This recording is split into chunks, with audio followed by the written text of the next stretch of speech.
Hello, ladies and gentlemen. Welcome to another edition of the Surreal Smack Talk live on YouTube and StreamYard.com. It's Google MF Michael Fletcher alongside Anthony Florio and Michael Bullock. Guys, we got a loaded show for you guys tonight. We're going to be recapping TNA, Impact, Smackdown Live, and we're going to be previewing TNA's Rebellion that goes down tomorrow night.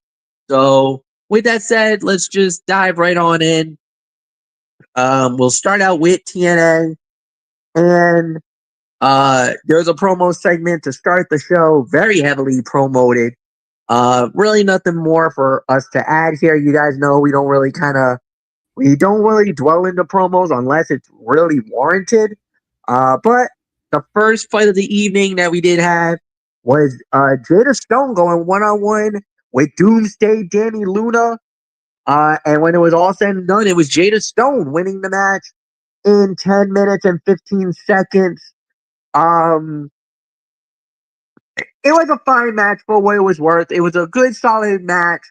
I would say about 3 stars. And as many of you guys know, this would have been Danny Luna's final match in TNA because after this, she requested her release and was granted a release. So, we wish Danny all the best in her future endeavors. And with that said, Anthony Foyer, three or 3.25 stars. And yeah, it's yours. Yeah, three and a quarter. That's about right. This was a good result as Danny Luna is still one of the bigger forces in the Knockouts division. Jada Stone is someone who could turn into something, and TNA seems to be treating her as a project. And the Knockouts division could use some fresh blood. So putting Jada Stone in that spot is not a bad idea at all. And just for the record, that opening segment, it was Mike Santana and Eddie Edwards, the contract signing for their World Heavyweight Championship match tomorrow night at Rebellion. And yeah, that did get, it got heated. There were times where they both went there, as they say, so as we say, so we'll leave it at that. So 3.25 for this match here. So not much more. MF, let's move on to the next relevant thing. Well, this one's going to be a skip over as it was Frankie Kazarian versus BDE. Frankie Kazarian winning the match in 3 minutes and 36 seconds. So we do indeed move over. Then we had Elena Black versus Myla Grace going one on one. Elena Black winning the match in 3 minutes and 28 seconds. Again, Elena just keeping the momentum going in her career in TNA. And then after that, let's see. And then after that, the next major thing we had on the show, a lot of promo segments. Let me see. All right, here we go. The next thing we did have was the big one for the TNA Tag Team Championships. The Hardys versus the Righteous in an elimination tables match for the titles. The winners of the bout in 13 minutes and 23 seconds, and still the TNA Tag Team Champions, the Hardys. Anthony, it's yours. No question about it. This was the fight of the night. 3.5 stars. This was the expected violent brawl, though I did like that they avoided the other weapons for the most part. Vincent breaking the ladder was a bit of a sigh of relief as there was no need to go there. In theory, this is it for the Hardys versus the Righteous, and if so, it's quite the weak ending to a pretty long story. So now the Hardys will head on to Rebellion tomorrow night to defend the Tag Team Championships against Bear Bronson and Brian Myers of the System. And we'll get into that in a little while. So, 3.5 stars for me. So, MF, your thoughts? The Hardys still the tag champs. I think this thing with the Righteous is done, and now it's on to Bronson and Myers tomorrow night at Rebellion. Yeah, I think you're absolutely right, Anthony. This was a solid matchup. It was a 3 star bout. I'm happy that the Hardys won. I think with the Hardys winning it would have been is just perfect to say the very least. Um, the story was fine for what it was worth, but now it is time for us to, you can say, move on to the next chapter, whatever that may be. So, um, it is what it is. 3 stars overall. Ugh. promo heavy laden, very light on the action. I wasn't a fan of this, guys. I was not a fan of it at all. Um, I would probably even say this was probably one of the weaker TNA shows, and for this to be their go home, not good. Not liking it. 4 out of 10. I'm sorry. I gotta punish this, Anthony. I kind of felt like there wasn't really anything relevant on the show, so it's yours. Wow. Believe it or not, MF, I actually agree with you on that. This was a 4 out of 10. Most of this show was bad. It was saved by the Undead Realm segment and the main event. I found the initial Santino and Indy segment amusing, but then the suspension gimmick ruined the good fun of that. Elena Black has gotten much better, and while I'm glad Mila got a little shine, it was an obvious outcome. Since we know Danny Luna asked for her release, one would assume she lost. Frankie Kazarian and BDE was a nothing match, just sets up to BDE and Ryan Nemeth, a rematch where BDE will probably get his first win tomorrow. It dragged, did nothing for Rebellion except further cement. Didn't really do anything, and we'll see what happens there. So, yeah, 4 out of 10, and that's not good. Rebellion is one of the four biggest pay-per-view events of the year, although TNA will be adding 2 more pay-per-view events this year. There's going to be a pay-per-view event on August the 23rd, and there's another one, I believe, in November. I believe November the 15th, I believe, is the date of that one. So we'll keep an eye on that. And, of course, we got the big news that one of their second biggest event is coming to New England. It will be at the Agnes Arena, Boston University, Sunday night, June the 28th, Slammiversary. And if we have time after the show, in the immortal words of Trick Willie, let's talk about it. So there's nothing more to say on that. So yes, MF, 4 out of 10, definitely one of the weaker shows. It ranks up there as one of the worst, if not the worst show of the AMC era. So, and they most assuredly need a banger pay-per-view tomorrow night. So we'll see what happens. So 4 out of 10 for me, MF. Let's move on to SmackDown and the Shark Tank.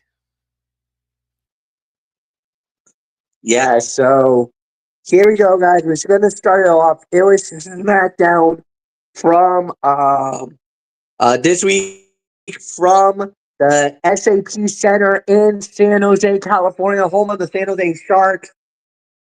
We started off with a promo segment. Cody Rhodes shown talking. This was a whole bunch of people. Actually, no. Let me see. Was it? Oh, Rhea Ripley and Io Sky cutting a promo. Yeah, I mean, look, not much to say on this at all. I mean, this was a typical promo segment that you get from Rhea Ripley, just hyping her match at WrestleMania. But Nick Aldis did come out and did hype the main event of the evening, which was Jay Cargill going one-on-one with Io Sky. So we'll get into that in a little bit. Plus, as a matter of fact, tomorrow, Joe Tessitore hyped this one for the first time ever in the history of the WWE and AAA. A WWE title will be on the line mañana in Mexico. It will be Elio de Vecchino versus Penta for the Intercontinental Heavyweight Championship. That will be going down tomorrow night, literally 1 week from WrestleMania. Could we have an earth-shattering, altering moment with Elio de Vecchino possibly walking out the champion? We'll see. First fight of the night, Alexa Bliss versus Bayley. And it was Alexa Bliss winning the match in 10 minutes and 5 seconds. Little bit of a shocker. I'm a little shocked that Bailey lost here because she is the hometown girl and they did not give her the rub. I get it. Alexa gets the win. Good win for her. Solid match. I mean, it was a three and a quarter star bout. But like I said, I was a little surprised with the outcome. Anthony, it's yours. Alexa Bliss taking down Bailey. It's yours. MF, these two know each other well after both being in WWE for several years. So they have the kind of chemistry that comes with a lot of experience working together. Charlotte Flair and Lyra Valkyria watched from ringside as Bailey took control heading into the break.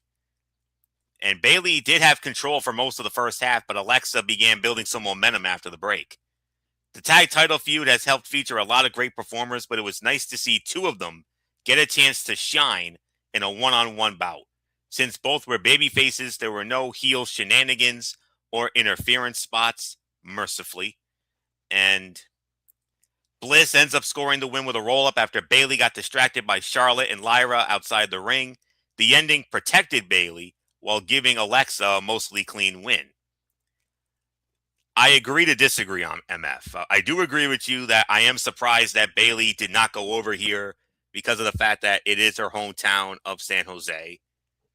But at the same time, how many times have we seen MF, a superstar, have a match, female or male? How many times have we seen it, a particular superstar have a match, whether it be a basic singles match or a big championship match in their hometown?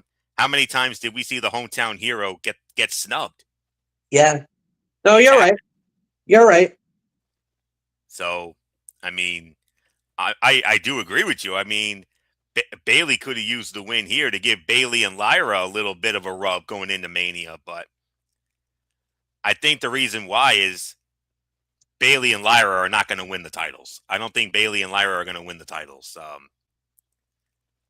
I mean, Nia and Lash are the favorites, but out of the three teams challenging them, the most likely team to take the titles off of them, I believe, is Charlotte and Alexa. And you took a big step with that tonight with Alexa going over here. So we'll see if that carries over into Mania next week. Holy wowzers. Did I just say next week? Yeah. Wow. I can't believe it's next week. It's crazy. Time has gone by so fast. Wow. Unreal. 3 to 3 and a quarter for this. So Michael Bullock, Phenom, come on in. Alexa Bliss. Excuse me. Alexa Bliss defeating Bailey in 10:05. Bailey losing to Alexa in her hometown of San Jose. Yeah, I mean it is surprising, but like you just said, I mean most of the time, whether it's a male or female, I mean when they're wrestling in their hometown, most of the time it's the opponent that ends up winning it. So, and like you even said, I think it's a sign that Bailey and Lyra are not going to win those titles at WrestleMania. But you never know. We'll see what happens. But for right now, I do agree. This is about a 3 to 3.25 star match here. So, really got nothing more to say. So let's move on, Fletch. All right. With that said, we do indeed move on, and the next thing that we did have on this show, was Royce Keys making his debut on SmackDown. Royce Keys versus Berthel. Royce Keys wins the match in 2 minutes and 50 seconds. Fellas, I think we could say this: delicious squash, but a good showcase for Royce Keys. This was one of the exciting moments that we were having more than anything else. So I really enjoyed it. I thought, it's nice to see it and really nothing more. Next up we had, this was, you can say a lot of things about this one. Pat McAfee cutting a promo. Basically, this was hyping WrestleMania. It was exactly what it needed it to be. Anthony, I'm noticing a lot of heat coming from the IWC already. We don't really need to hash it too much. But yeah, it seems like nothing here would make any. It's like WWE is shooting themselves in the foot so badly as it relates to the hype of now the night one main event of WrestleMania. TKO is sabotaging this. They did it last year. It was supposed to be about Cody Rhodes and John Cena. But The Rock did not show up. And instead they put in Travis Scott. Who asked for that? None of us did. And Pat McAfee, who asked for that? Outside of Ari Emanuel, who asked for that? None of us did. Not even you, MF. And you're the biggest Pat McAfee fan of all out of all of us. Nobody asked for this crap. Honestly, I would have been more inclined to say, if Pat wanted to come back, you can come back on commentary. I think we wouldn't have griped about that. But this, to bring him back for this, was not part of the script. And as you can tell, it is mainly because of it. This was more of a outside the, this was outside the company. This was not even their call, it looks like. It was Ari. Yeah. It was Ari Emanuel because he's Pat McAfee's agent. And Ari Emanuel went as far as to say that Pat McAfee, he thinks Pat McAfee could be the next Sylvester Stallone. I don't think Sylvester Stallone. I can definitely see him be the next big name in, like the next big thing in the history. But he's not a movie star. And Pat doesn't want to do movies. But I will say this: he'd be better than Howard Stern. He is definitely in that level, that kind of story.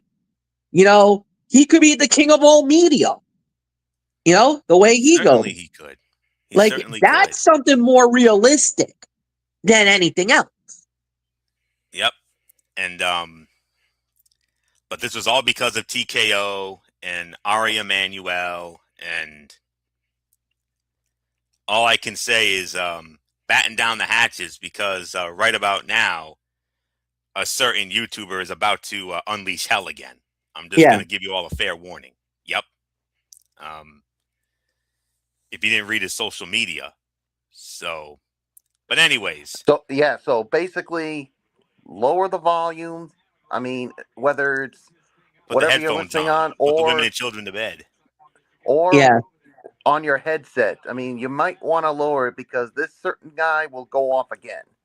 Yeah. And very, very loudly. So just giving you people the fair warning here. That's what we do. That's what we do here. All right. Let's set this up. Pat McAfee came out and immediately insulted the San Jose crowd by calling the town a bleep hole. He called himself a hero and said stars like CM Punk are spineless bums.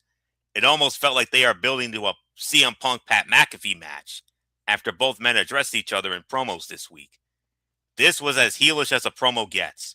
He was insulting individual fans as well. The crowd gave him a little heat, but it seemed like most were just not into it. Eventually, Cody Rhodes came out to issue a response. He said everyone wants to see Randy Orton at WrestleMania, but nobody wants to see Pat McAfee, and told him to go home and stop being a play wrestler. Cody was about to leave when Pat insulted him one too many times, and he started heading back to the ring. Orton appeared on the big screen and showed that he had attacked Jelly Roll backstage. McAfee distracted Rhodes so Orton could attack him from behind. The Viper planted the American Nightmare with a draping DDT. This could have been a good segment, but either Pat McAfee was given some bad lines to say, or he chose them on his own. Regardless of which one it was, it did not work. McAfee could be so valuable, but WWE, mainly TKO, is dropping the ball. Cody and Randy Orton were all right, but it was not enough to save the segment. Jelly Roll confronted McAfee backstage, but Nick Aldis stepped in to prevent it from turning into a fight. McAfee mocking fans who cannot afford WrestleMania tickets was a dumb move. calling CM Punk fat when he is in the best shape in years was also a bad choice. And Pat also made a reference to AEW while insulting Cody Rhodes. And the only good thing that might have come out of this was, for those of you who cannot afford WrestleMania tickets, they did announce that WrestleMania Saturday tickets, from now until the end of Monday Night Raw's go-home show in Sacramento Monday night, they're going to be 25% off. Mm. And Pat McAfee actually swung the deal for that with Dodge Ram, one of the sponsors. So, I mean, I'll give him that. Pat's always been good with the charitable efforts. I mean, especially what he does on game day with that kicking contest. But he did say that nobody gives two rats ass about WrestleMania Sunday. WrestleMania Saturday, with all obviously due respect, he's gotta play the heel role And there. obviously also But to like, take I another don't think shot he, at CM Punk, I think that's what because it is. CM You need to Punk play as a is heel. the main event. So. Yeah. So, but yeah, I mean, we're still taking time to process this. I mean, this was the same Pat McAfee that used to have so much enthusiasm, so much energy. He gave us so many epic and funny moments on commentary. But that's gone. That's dead. When he would dance with Shinsuke Nakamura and Rick Boogs and Yeah.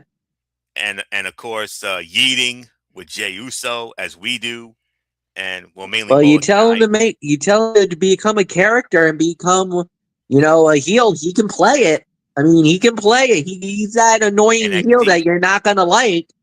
But that's, be careful what you wish for. But I will say this: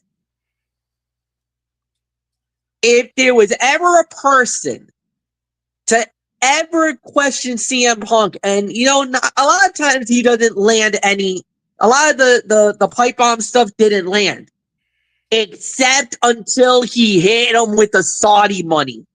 That was a shot, and that's a wide opener. And I'm surprised not many people caught on to that.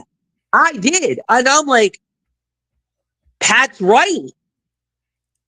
Remember, Yep. CM Punk was talking a whole bunch of crap about Saudi Arabia and the whole 9 yards. And then the one time he actually shows up, fans were booing him because he did insult them, and then turned around and apologized for all the comments that he made. I would have taken Punk to task on that. So I'm glad McAfee said what he said, because, sorry, God honest truth. Punk fans, you may be upset about that, but what do you dare to say? But here's the thing, and here's my warning to Pat McAfee. Do you really want to get into a war of words with a man who's been known to drop the pipe bomb like he did on Monday night? Oh, I'm pretty sure. But the thing is that I don't think McAfee would be intimidated. Trust me. Well, you really want, if you really want Pat McAfee to pipe bomb CM Punk, I'm pretty sure McAfee can do it.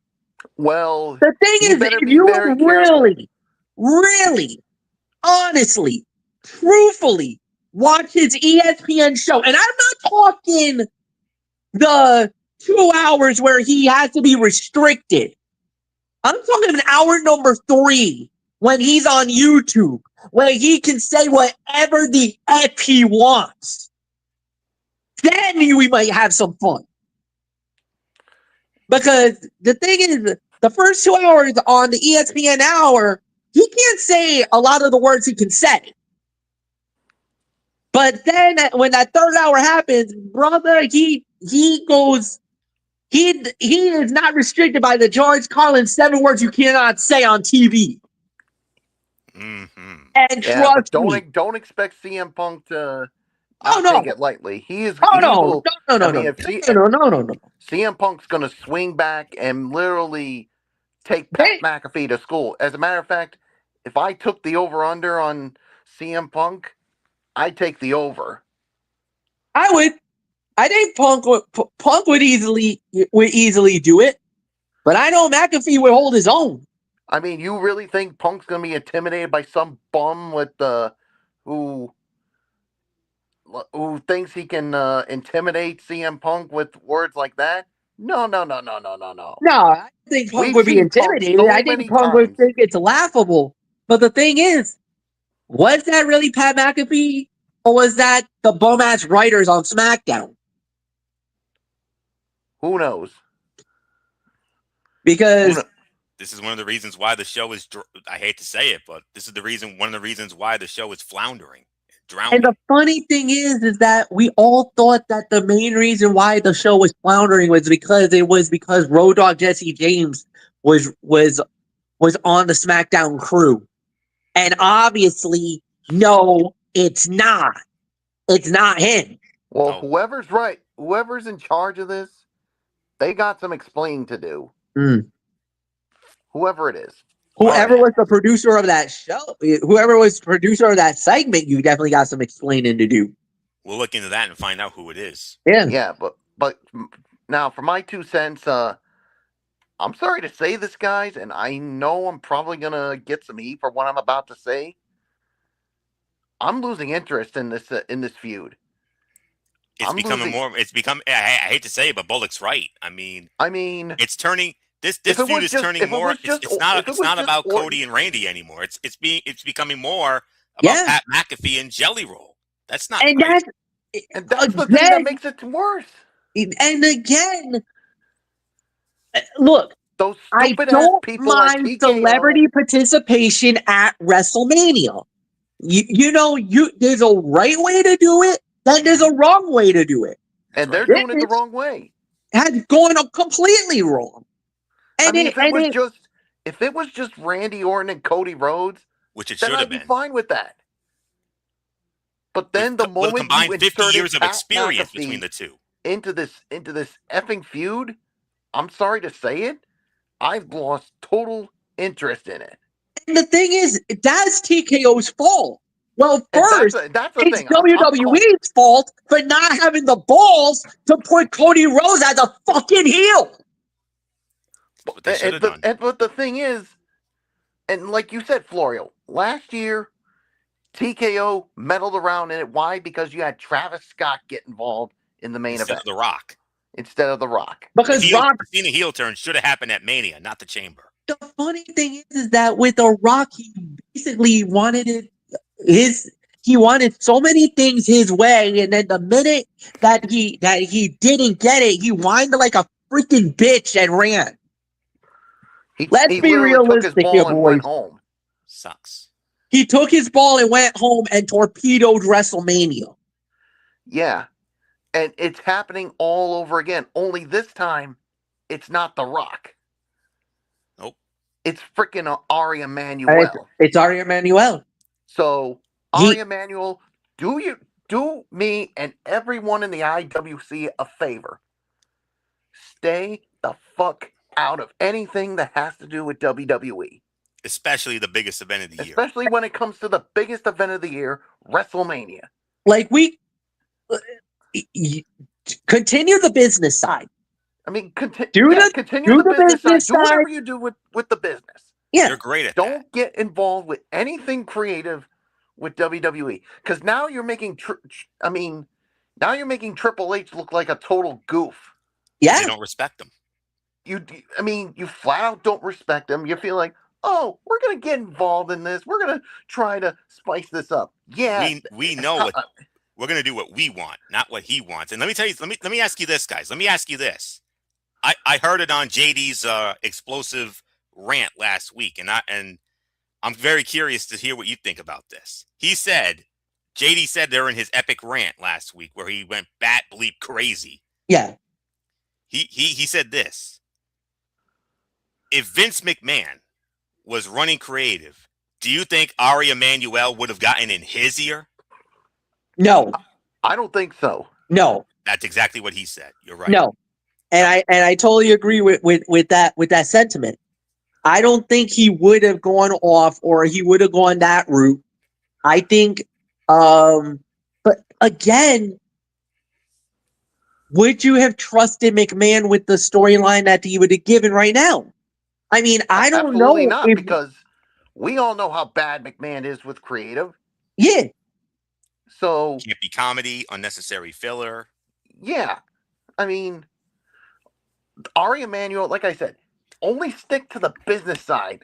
Leave the other stuff to Triple H and everybody else at WWE. well, remember the argument I had with AEW when I talked about Tony Khan and I started blasting about that. It feels like this is happening again. And the thing is, and this is the weird thing, Monday Night Raw can get away with this, That's and right. they are. Mm-hmm. Raw is getting away with everything. They have freaking ice show speed, and they don't even bat a stupid eye on the storyline because he's not the main focal point. I think it's only getting lost because of this whole Pat McAfee thing. And Jelly Roll. That's the thing. I mean,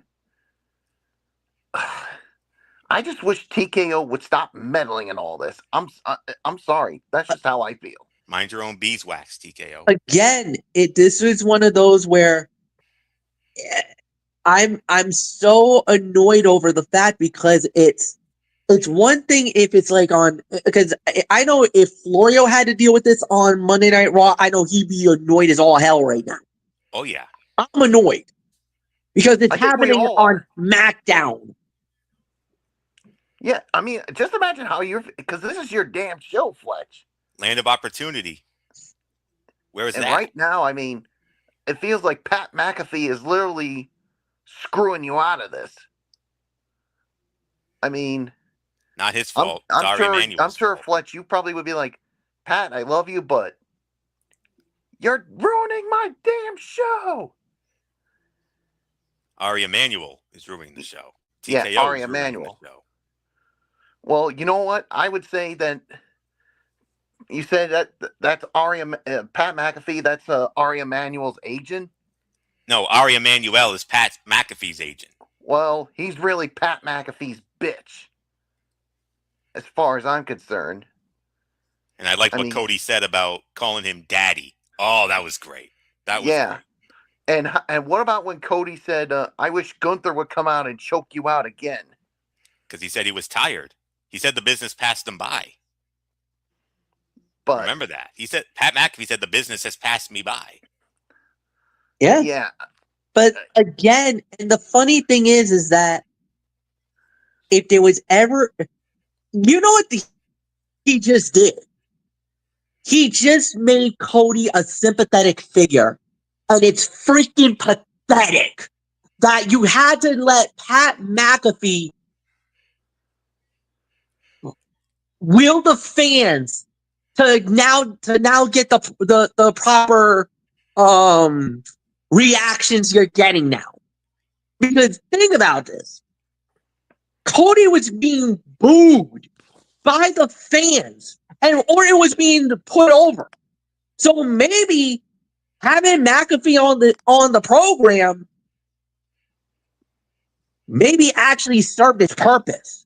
Because listen to the reaction Cody got tonight. Look at the reaction he's getting now. Look at how fans are booing Randy Orton. Pat McAfee single-handedly may have saved the stupid storyline because now fans are reacting the way that you're supposed to freaking react. But it also becomes a... But again, did anybody really want Pat McAfee in this whole thing? No. I didn't. No. But the thing was, what was going to be the one thing we needed it to have? We needed somebody who was going to get Orton over as a heel, and you wanted somebody to be rooting on the side of But what did you say, Fletch, last week when we were recapping the show? Right message, wrong messenger. Exactly. Kevin Owens. If you wanted to get the message out, that's fine. They should have done somebody better than Pat McAfee. But do you think it actually would matter at that point? Because I don't think it did.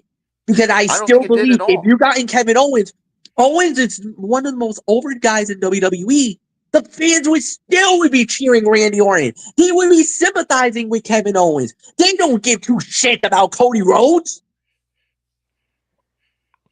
Yeah, but either way, I hate to say this, but I just lost so much interest in this WWE title feud. Should have been just Cody and Orton by themselves. I mean, they if it got was 50 Cody years and Orton by combined themselves, experience. then 20 years of I would history. still take it seriously. But the moment you inserted Pat McAfee into this, and Jelly Roll, the IWC has lost a lot of interest in it, including me. Mm. So it was Ari Emanuel's fault, not Triple and the H. sad part about it, guys, is, and Florio, you can relate to it. The WWE Championship is the most prized possession in WWE history. And so all much the great so, I names, have a replica of the Winged Eagle belt, baby. And all the great superstars that have held that title. I could go on and on about it. All our guys held it. But now, for me to lose interest in a WWE title feud at WrestleMania, this close to WrestleMania, yeah, it's a harsh reality. It's a harsh reality. Sad. Damn sad. I mean, I'm sorry, but I hate to say this. I could give two you-know-whats about this match at WrestleMania. Sorry, that's just how I personally feel. They better by God do something. Yeah, they better by God do something to make this right, because if it's just as bad as last year with Travis Scott, or God forbid, you only got worse, 8 days to try to make this right. Because if you don't, the fans are going to give two shits about this match. Plain and simple. They're going to crap all over it.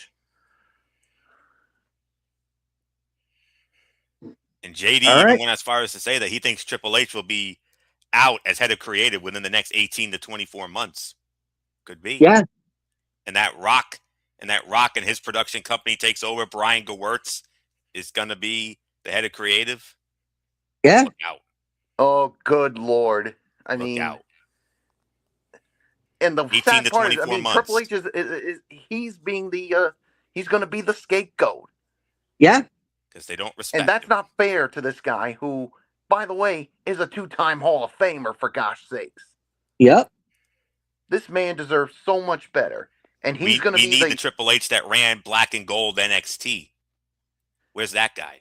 And basically, if you're looking for where that Black and Gold guy is, it's actually in AAA right now.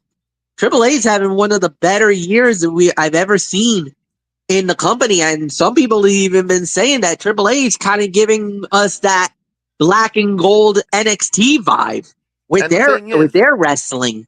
I know we already talked about. Is it fair for Triple H to be the scapegoat and all this? Absolutely not. No. Because this is a TKO thing. It's not a WWE thing. Yeah. It's not like Triple H. It's not like Triple H cocked his head and said, "Oh, let's add Pat McAfee to the show." No, it wasn't him. That was fucking Ari Emanuel. It was Ari Emanuel. If anybody deserves the blame for this, it's fucking Ari Emanuel and the people at TKO. Yeah. Because they don't. Without a doubt, give a damn about any of us. Yeah, that's exactly what this is 1,000% on them. No doubt. So people can say, "Oh, Triple H is going to be out as head of creative in 18 to 24 months."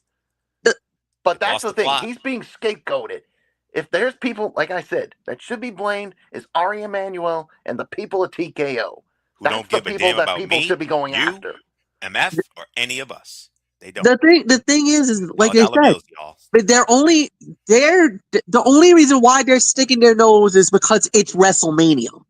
And the thing is, it's in freaking Vegas. Because it's in Vegas. That's exactly why they're doing this. Should have been in New Orleans. I mean, if that was the original plan. It was supposed to have been in New Orleans, and then they feel pulled it, and then they pulled it And back. I'll bet you bottom dollar, guys, that TKO had a say in saying, let's run it back to in Vegas. Dollar bills, y'all. Oh Coca yeah, Breeze. because they saw how much they made last year, and they're like, let's double down. That's exactly And I what feel it is. bad for the people of New Orleans that would have gotten this WrestleMania this year. Well, they got the Money in the Bank pay-per-view on Liberty weekend. Get WrestleMania after all because of all the stuff that with all the situations in the Middle East. WWE is already talking about pulling the Saudi Arabia WrestleMania out next year. That would be great. They are already talking about either SoFi or putting it back in New Orleans for next year. I wouldn't mind that. But at the end of the day, this whole thing is the people at TKO, including Ari Emanuel, the fans should be going after them for this. Not Triple H. He had no choice. And unfortunately, he's probably going to get scapegoated, which is a damn shame. 18 to 24 months. Let's keep an eye out. We'll definitely keep an eye out. I hope he's wrong. All right, guys. So with that, let's just move on. I think we've gone through enough for one night. Next up, what we had after that is we had Jacob Fatu versus Tama Tonga. Jacob winning the match in 8 minutes and 10 seconds. I do believe it goes to you, Anthony. So you lead off on this. All right, let's try to reel it in here, as we say. Okay. Jacob Fatu and Tama Tonga had a solid back and forth fight. It never really felt like either guy was in control for too long, so it felt more competitive. And Jacob got the win with the moonsault, and surprisingly, the MFTs did not rush to the ring and attack him like they would after any other match, but it was Drew McIntyre. And Drew took out the longest pair of handcuffs ever made and used them to whip Fatu into the ring post, and he tried to use them to tie Jacob to the ring post, but it didn't exactly work as planned. One of the cuffs kept releasing. And did you see that promo earlier where Drew McIntyre was sitting in that jail cell? I mean, this is another example of WWE going there. Because we all know Jacob Fatu has had a lot of legal issues. Yep. I mean, MF, you know more about those legal issues than Bullock and I do. Yes. Because you followed this guy since he was the most dominant MLW heavyweight champion of all time. Now, this is a segment that cooked. This was a segment that actually worked because you didn't have. This is you can tell where WWE's fingerprints are on it and where TKO's fingerprints are on it. This was WWE, Triple H, and them going to work, and they crushed it with this segment. Yes, they did. They absolutely did. And WrestleMania Sunday, or should I say Saturday? First hour, ESPN2. You're getting this match, so take advantage of that free hour on ESPN2 because you're gonna get this match. So let me see here. Jacob Fatu's handspring moonsault looked fine, but if Tama was a couple of feet further away from the ropes, Jacob would have had more room and made it look better. And Tonga's modified crossroads looked really good. So I'll give this about 2.5, 2 3/4. I think that's the best we can do. So Michael Bullock, this actually raised the interest a little bit when it comes to the Drew McIntyre Jacob Fatu unsanctioned match as part of that free first hour on ESPN2 Saturday. Yeah, this actually did raise it when it comes to this feud with Jacob Fatu and Drew McIntyre. So this was exactly how it needed to be. So that's pretty much all I'm going to say on it. So 2.5, 2 3/4. It's yours, Fletch. Yeah, 2.5 to 2 3/4. No doubt about it. It was perfect. It was exactly what it needed it to be. I was very impressed with everything that went down. Yeah, there's really nothing more to add on that one. Next up that we did have, then they had a promo segment with Sami Zayn and Trick Williams. But then after that, it was a 2-for-1 because Trick Williams went up against Matt Cardona. Trick Williams wins the match. I don't have a time, though. Michael Bullock, it's yours. Yeah, Floria, you're gonna have to work your magic and try to find the time for the. I'm on it. Yeah, so yeah, obviously, I mean, a lot of things happened during this. I mean, even though it looked like Matt Cardona was on the verge of upsetting him, and then of course you had everything going on back outside with Sami Zayn and Lil Yachty, and Lil Yachty, yeah. yeah, another I have a stooge. feeling that's another TKO thing. No, actually, you can blame Trick Williams for this one. Yeah, I think Sad. yeah, I don't think you can blame TKO for this one. Unlike the 13-21. 13-21. All right, thank you for. Yeah, you can blame Trick Williams for this one, not TKO. Unlike the whole Pat McAfee nonsense. Mm. So, I'm gonna give this about in excess of 3.25, teetering on 3.5. So it's yours, Fletch. Yeah, 3.25. I'm definitely with that. I thought it was a solid matchup. But Trick gets the win here, getting more momentum. To what I believe is going to be a crowning achievement. I do believe Trick Williams is going to end up winning the United States Heavyweight Championship. But there was something that was very interesting, and I need to talk to you guys 2 secs. Sami Zayn, you notice he's been more aggressive, more tapping into that evil side, that darker side. Who was responsible for doing that back then? Somebody who's no longer in WWE? Oh, Oh, way to put us on the fly there, MF. But forgive me, it's been a long day and a long week for me. So, yeah, forgive me too. I mean, so I The feel like I'm going correct to be kicking answer, my. gentlemen, is Karrion Kross. Karrion Kross and Oh Scarlett, yeah, and it and all of goes course back to Aleister Remember last Black and how year. they Zelina were Vega telling are him? the new Karrion Kross and Scarlett. But remember how they were saying to embrace the dark side? And Yeah, Sammy was kind of no, I'm not gonna do it. I'm not gonna do it. Think and about it. and it takes almost a year for him to finally do it.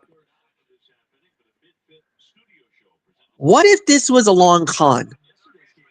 Hmm. What if, you know, even though I know it's most likely odds of it happening is no chance. But what if?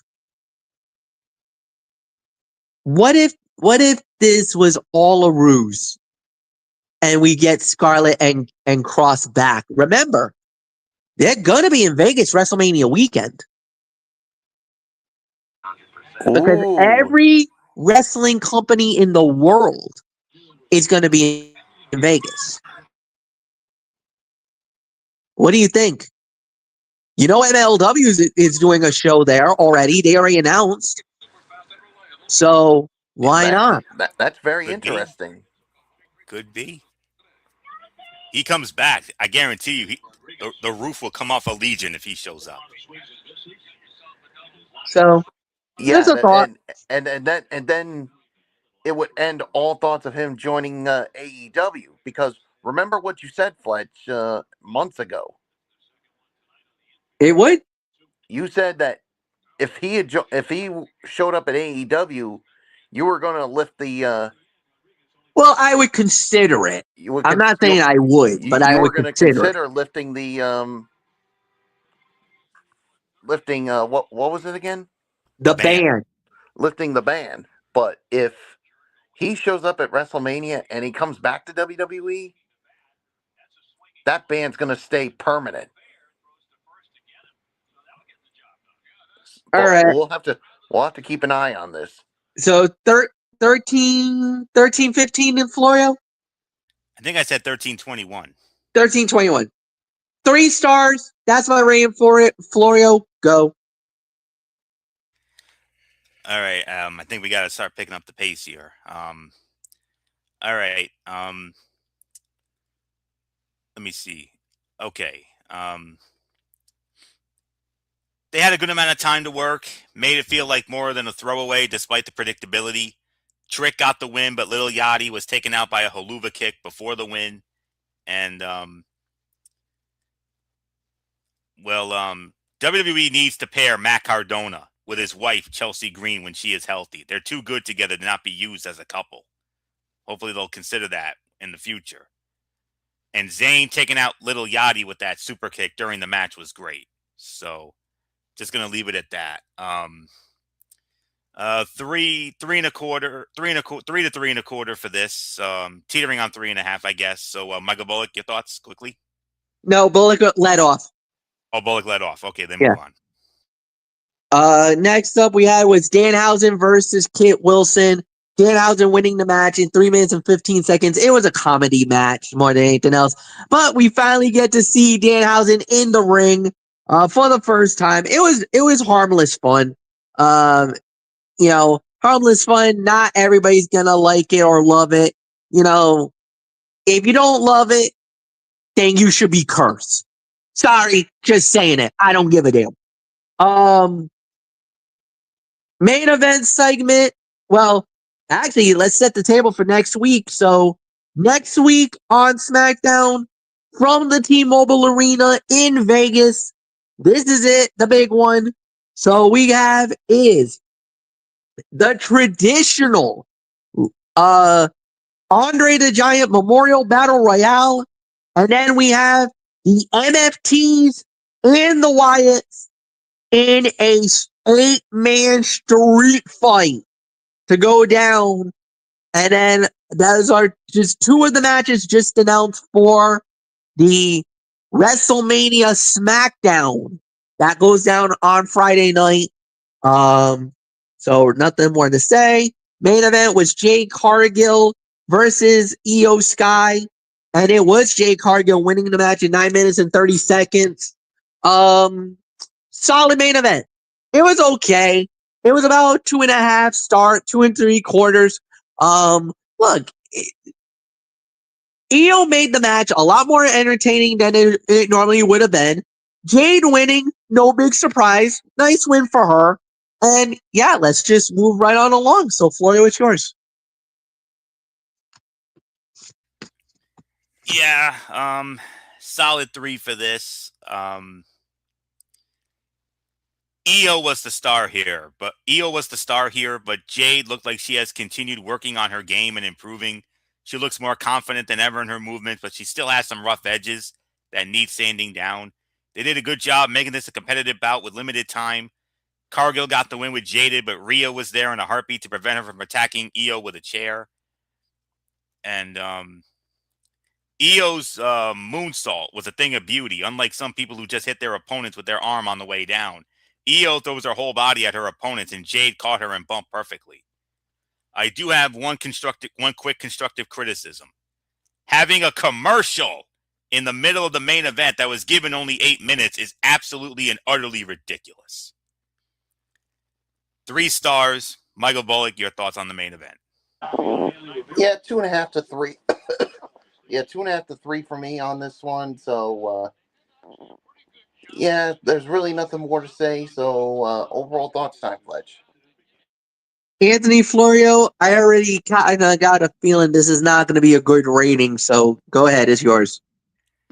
If I had to give it a letter grade, it would be a C+.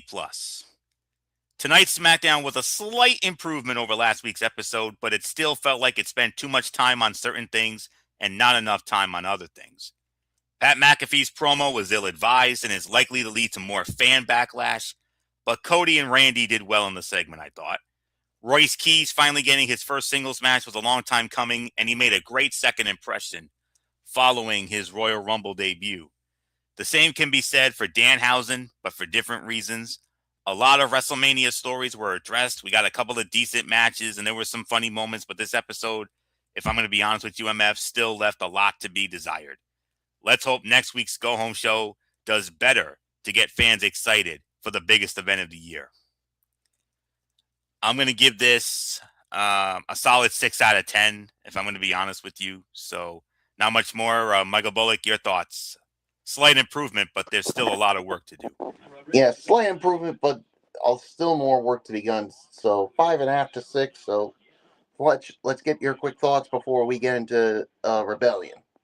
Yeah, 6 out of 10, total agreement. Really nothing more to add. All right, let's get into Rebellion, guys, and here we go. Rebellion going down tomorrow. From the Wolstein Center in Cleveland, Ohio. And we start off with, now this is a pre-show match. It's Ryan Nemeth going one-on-one with BDE. Now, the main card. We started. Okay, so we started it off with the X Division Championship on the line. Leon Slater versus Cedric Alexander. I don't see Leon losing this belt right now. I really don't. I think Leon will figure out a way, get the job done. To me, Leon should win this match and successfully defend the title. So there's really nothing more for me to add. Anthony, if you want to give a quick thought, it's all yours, or we can just move right on along. No, MF. I got this one here. When it comes to the X Division Championship here, I definitely agree. I think it's Leon Slater who picks up the win here, and I'm a little back and forth on this one. I'm a little bit back and forth here. I mean, it I really don't know. I mean, this is very a tough match. Leon Slater is now the second longest reigning X Division champion of all time. He's a month away from Austin Aries' 298-day record. It's another record he has to break. Since Alexander's return last summer, they have fought countless times in every possible situation. They know each other by heart. Slater has to break this last record. So I'm gonna go with Leon Slater to successfully defend the X Division Championship. So with that being said, MF, let's move on to our next match. All right, with that said, we do indeed move on. And the next match that we do have on the fight card is Frankie Kazarian going one-on-one with Elijah. Florio, it's yours. Oh, another tough one. I'm leaning towards Elijah on this one. I got this feeling that Elijah's due for a big win here, and yeah, I'm gonna take a chance here. I'm gonna go with Elijah to defeat. I think he will defeat Frankie Kazarian. So give me Elijah to win in what should be a solid match. MF, your thoughts? Yeah, I'll go with Elijah. Would I be surprised if Frankie wins it? No, but I think Elijah should get the job done. Next up after that, we got is Nick Nemeth with Bernie Kosar. He's going up against AJ Francis. It's got to be Nick Nemeth. I would be stunned if AJ Francis wins this match. I think because it's the hometown rub and the whole 9 yards, I'm going to go with Nick Nemeth to win it. Anthony, it's yours. Yeah, it's going to be Nick Nemeth here. I don't see how. I mean, especially when you have a Cleveland legend like the great Bernie Kosar, who was the one-time quarterback of the Cleveland Browns back in their heydays. I mean, when back in the 80s. So Nick Nemeth was found unconscious backstage the night of Sacrifice, and he issued an open challenge to whoever attacked him. On last Thursday's Impact, April 2nd, AJ Francis stepped forward and confirmed he was responsible, saying he was tired of Nemeth taking opportunities that should be his. Nemeth, fired up and fighting in a Cleveland building, has invited Browns legendary quarterback Bernie Kosar to be in his corner. Francis goes in as the heel, picking a fight in the wrong city. Nick Nemeth wins it. MF, let's move on to our next match. All right. With that said, we do indeed move on to the next matchup on the fight card, and it is Trey Miguel putting the international championship on the line against Mustafa Ali. All right. if there was ever a time where maybe we have a new champion, this may be it. I would say Trey Miguel wins, but because of Mustafa Ali and the crew, I wouldn't be stunned if we have a new champion. So I'm gonna go Trey Miguel for my official prediction. But Anthony, I would not be stunned if Mustafa Ali does win this championship. I think he's gonna win the championship, MF. With all due respect, I respectfully disagree with you when it comes to this particular bout. Mustafa Ali and his Order 4 faction crossed the line at Sacrifice, zip tying Trey Miguel to the bottom rope during during a mixed tag match to cost him the win. That interference also set up Ali's title shot, announced by TNA that same night. Trey Miguel defends with a legitimate grievance, which rarely makes a champion easier to deal with.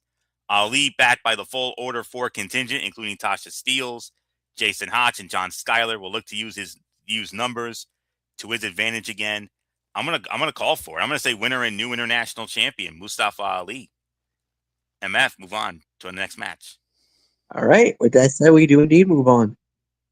Next up on the fight card we have is the Elegance brand. They're going in a 6-woman tag team fight with Karen Terrell, ODB, and Mickey James. Anthony Florio, it's yours. This is not just any normal 6-woman tag match, MF. This is a 6-woman hardcore country tag team match. You know what that means. Oh, yeah. So, let me just say it like this. How great does Taryn Terrell still look nowadays? Wow. Amazing. This is very simple. This is one of the rare easy matches on this card when it comes to this event. I got to go with the face team. I think Mickey James, ODB, and Taryn Terrell pick up the win here.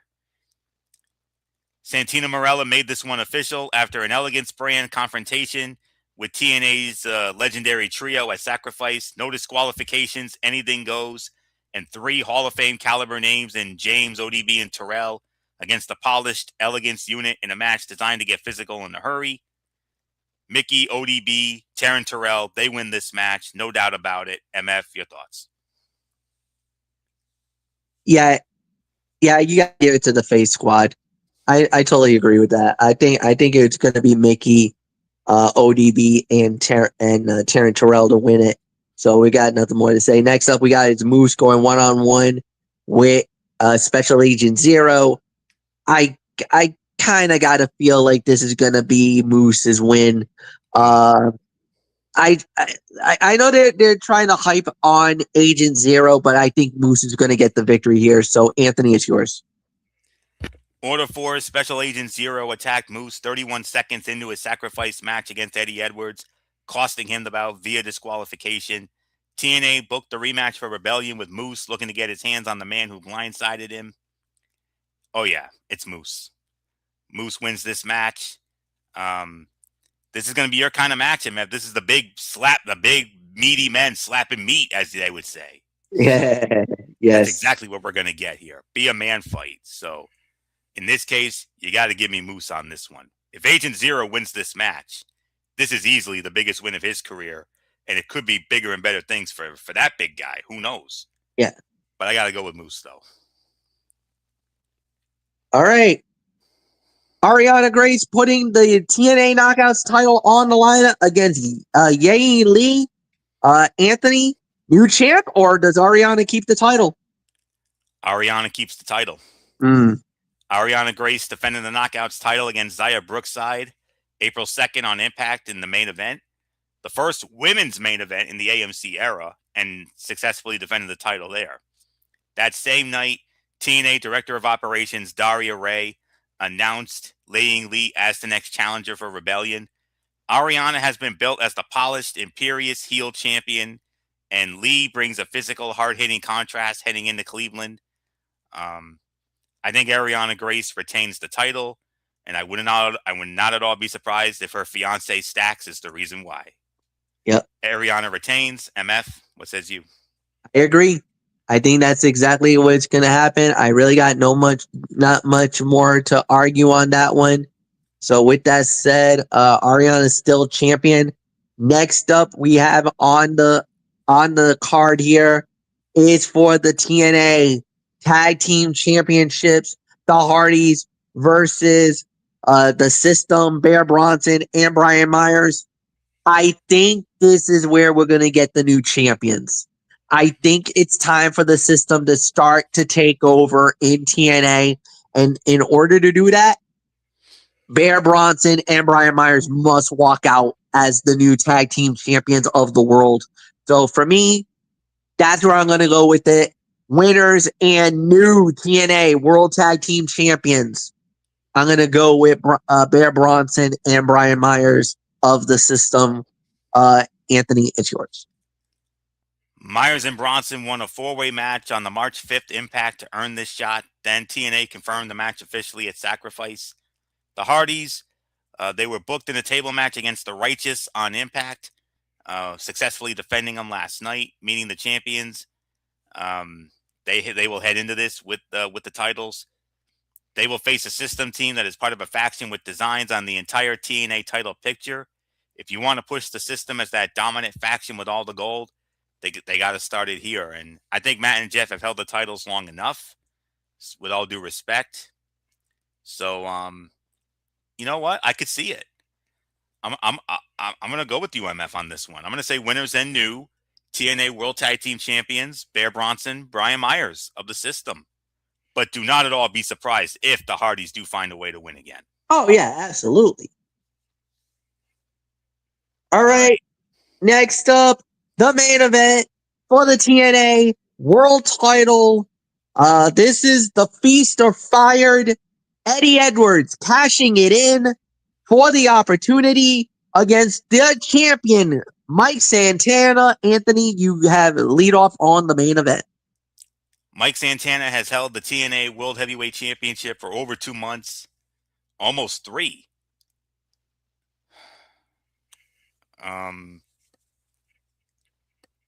Oh, sorry about that. I got distracted by something. Mike Santana has held the TNA World Heavyweight Championship for almost 3 months after winning the title at the AMC premiere of Thursday Night Impact on January 15th by defeating Frankie Kazarian. The Realist has been a fighting champion through his second reign, but Rebellion brings a different kind of challenge, a former ally turned adversary cashing in a guaranteed contract. Eddie Edwards won his Feast or Fire briefcase on the January 29th episode of Impact and had been waiting for the right moment. That moment arrived at Sacrifice in the messiest possible way. Santana's scheduled title defense against Steve Macklin ended prematurely after a super kick legitimately knocked Steve Macklin out 31 seconds in. Eddie seized the chaos, ran down to attack Santana, and the two brawled until Santana put him through a table with a frog splash. TNA made it official on March 30. Edwards cashes in at Rebellion. The match shapes up as two TNA veterans who know each other well. Both made the jump from tag teams to single careers at different points, and Santana has acknowledged the symmetry. The System will almost certainly have a presence at ringside, which was a factor Santana navigated successfully earlier in his run. Two-time champion Edwards goes into this as the challenger with everything to prove, while Santana is hungry enough to match him. This is a tough one. Honestly, this could go either way. I mean, my gut tells me to go with Santana to retain, but my head is telling me to go with Eddie Edwards. So I'm going to take a chance. I'm going to say the winner and new TNA World Heavyweight Champion, Eddie Edwards. Go back to Bronson and Myers going for the tag titles with the System. And I think the tone setter is going to be that X Division title match. If Cedric Alexander wins the X Division championship from Leon Slater, which that could happen too. If he does that, who knows? It could be a big night for the System. So I could see it. I'm actually going to rescind my X Division pick. I'm actually going to go with Cedric Alexander to win the title. I think Bronson and Myers are going to win the tag titles. And to round it all out, I think they get the clean sweep. I'm going to call for it. Winner and new TNA World Heavyweight Champion Eddie Edwards, the System, is walking out of Cleveland with all the gold. Book it. MF, wrap it up. All right. I mean, it's very possible, no doubt. I do believe we're going to have a new world heavyweight champion, though. I definitely will agree with that. So where does it go from there? Who knows? But yeah, really nothing more to add. And we're done. So Tuesday night, we'll do it all over again on Ridiculously Raw, hosted by Anthony Florio. We'll recap the Rebellion at that time with Monday Night Raw and NXT. Then on Thursday, I don't think we have anything special coming up yet. I think, or is that going to be the week of the playoffs, Anthony? That's going to be the week of the playoffs. All right, then we'll preview the playoffs. Nothing more to say on that. 1 week from tonight, we'll do it all over again with SmackDown, as we will be previewing WrestleMania. Guys, we've made it. Next Friday is going to be the biggest show of the year. The preview of WrestleMania. No TNA or SmackDown? No TNA or SmackDown. We all are about just Mania. It's all about Mania. Hopefully all we can about get it done within an WrestleMania. hour, because the Hall of Fame's at midnight. So we'll get it done in an hour for you. I'm sure we can get it. So, Okay. really nothing more to say. For Anthony Floyd, for Michael Bullock, I'm Michael Fletcher saying so long, everybody, and we'll see you all on Tuesday night. Bye-bye.